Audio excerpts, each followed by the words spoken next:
How prepared is Russia to repel Ukraine's counteroffensive? We begin in Ukraine, where the military says it has recaptured more territory from Russian forces. Kiev says a key frontline village in the eastern region of Donetsk had been liberated by Ukrainian troops. The counteroffensive began last month, but progress has been slow. Officials in Kiev have urged patience, noting the difficulties posed by extensive Russian fortifications. Bundling out the back of an armored vehicle into the firing line, Ukraine's military releases footage of troops attacking Russian positions near the occupied eastern city of Bakmood. Kiev says its forces are making advances despite heavy resistance, but it's further to the west that Ukraine has reported a breakthrough. The military says soldiers have liberated the frontline village of Stado May Oscar. President Vladimir Zelensky welcomed the news, sharing this footage of soldiers announcing the village's liberation.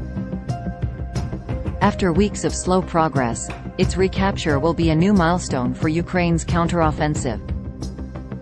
Russia, however, has denied its forces have been defeated, with a defense ministry spokesperson saying they had repelled a Ukraine attack in the area and inflicted heavy casualties.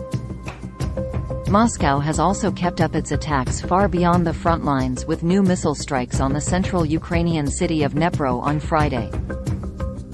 Several people were wounded after a residential complex and Ukrainian State Security Service building were hit. Both were mostly empty when the missiles fell, meaning that this time at least no one was killed. For more on Ukraine's counteroffensive, Frank Ledwidge, a former military intelligence officer, who joins us from Oxford in the UK. Frank gives insight into Ukraine's recent gains, stating that it's at the lower end of expectations and it was expected to be a series of blows rather than a swift victory. He also discusses the timeline for receiving F-16 fighter jets and the challenges of air power in the current conflict.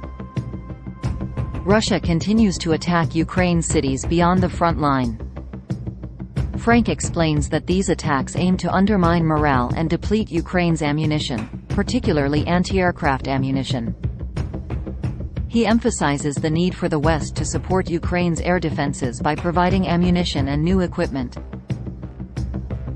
As for Russia's preparedness to repel Ukraine's counteroffensive, Frank notes that they have done it professionally and doctrinally, learning from decades of experience. However, internal issues, such as firing competent generals, could pose challenges for Russia.